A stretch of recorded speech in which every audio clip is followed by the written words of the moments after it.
धर्म शास्त्रों के अनुसार इस संसार में मनुष्य योनि में हमारा जन्म हमारे कर्मों के आधार पर ही हुआ है और हमारा अगला जन्म भी कर्मों के आधार पर ही होगा।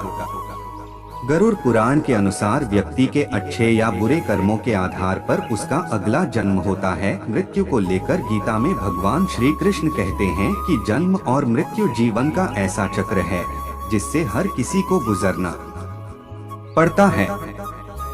इसलिए संसार में जिसने जन्म लिया है उसकी मृत्यु भी निश्चित है और यह अटल सत्य है। यह भी कहा गया है कि मृत्यु के बाद केवल शरीर नष्ट होता है, आत्मा नहीं। आत्मा पुराने शरीर को छोड़कर नए शरीर को धारण करती है। गरुड़ पुराण में कुल 84 लाख योनियों के बारे में बताया गया है। इसमें मनुष्य योनि को सबसे श्रेष्ठ योनि माना गया है। गरुड़ पुराण में कर्मों के आधार पर जन्म लेने वाले योनि के बारे में बताया गया है। यानी मृत्यु के बाद आपका जन्म किस योनि में होगा यह पहले से ही निर्धारित है, क्योंकि आप अपने जीवन में जिस तरह का कर्म करेंगे मृत्यु पश्चात उसी के आधार पर आपका अगला जन्म भी होगा। जानते हैं ऐसे 5 कर्मों के बारे में जिससे अगला जन्म निर्धारित होता है। धर्म का अपमान करने वाले, जो व्यक्ति धर्म, वेद, पुराण जैसे धार्मिक ग्रंथों का अपमान करता है, ईश्वर के प्रति श्रद्धा भाव नहीं रखता और पूजा पाठ नहीं करता है, वह नास्तिक कहलाता है। गरुड़ पुराण के अनुसार ऐसे लोगों का अगला जन्म श्राम यानी कुत्ते के रूप में होता है।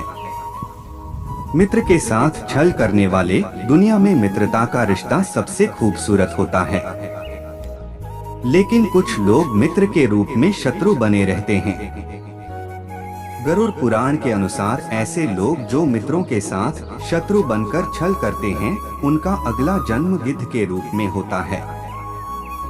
लोगों को मूर्ख बनाने वाले कुछ लोग चालाक और होशियार होते हैं। अपनी चालाकी से जो लोग दूसरों को मूर्ख बनाकर उनका लाभ उठा लेते हैं या काम निकलवा लेते हैं, ऐसे लोगों को मरने के बाद नरक में स्थान मिलता है। साथ ही ऐसे लोग अगले जन्म में उल्लू के रूप में जन्म लेते हैं। गाली गलौज करने वाले, कहा जाता है कि कंठ में मां सरस्वती वास करती हैं। इसलिए जिन लोगों की वाणी में मधुरता नहीं होती और जो दूसरों को बुरा भला कहते हैं या हमेशा गाली गलौज करते हैं, उनका अगल जन्म बकरे के रूप में होता है।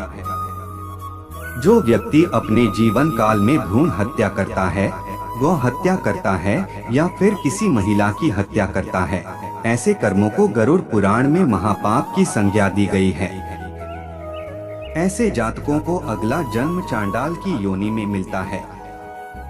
इसके अलावा जो व्यक्ति अपने गुरु का अपमान करता है उसे अगला जन्म नरभक्षी के रूप में प्राप्त होता है। ऐसे जातकों को अगले जन्म से लेकर मृत्यु तक अनेक तरह की समस्याओं का सामना करना पड़ता है। गरुड़ पुराण के अनुसार ऐसे व्यक्ति जिन्होंने अपने जीवन में खुद के स्वार्थ के लिए धोखेबाजी, छल कपट किया हो, उन्हें अगला जन्म उल्लू के रूप में प्राप्त होता है। नहीं, ऐसे लोग जिन्होंने पशु पक्षी को किसी भी रूप में परेशान किया है, उन्हें अगला जन्म बकरे के रूप में प्राप्त होता है। जिन्हें कसाई के हाथों हलाल किया जाता है। इसके अलावा देवताओं और पूर्वजों को संतुष्ट किए बिना मरने वाला इंसान 100 साल तक कौए का जीवन व्यतीत करता है।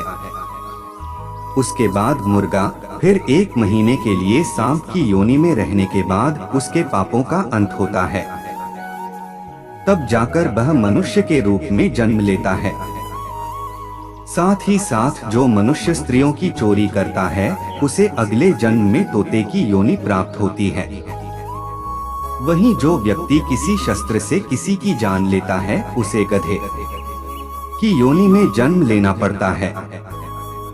उसके बाद वह हिरण का जीवन व्यतीत करता है और फिर उसकी हत्या भी किसी शस्त्र से ही होती है। फिर वह मछली, कुत्ता, बाघ और अंत में मनुष्य योनि को प्राप्त करता है। सुगंधित पदार्थ की चोरी करने वाला व्यक्ति छछूंदर की योनि में जन्म लेता है।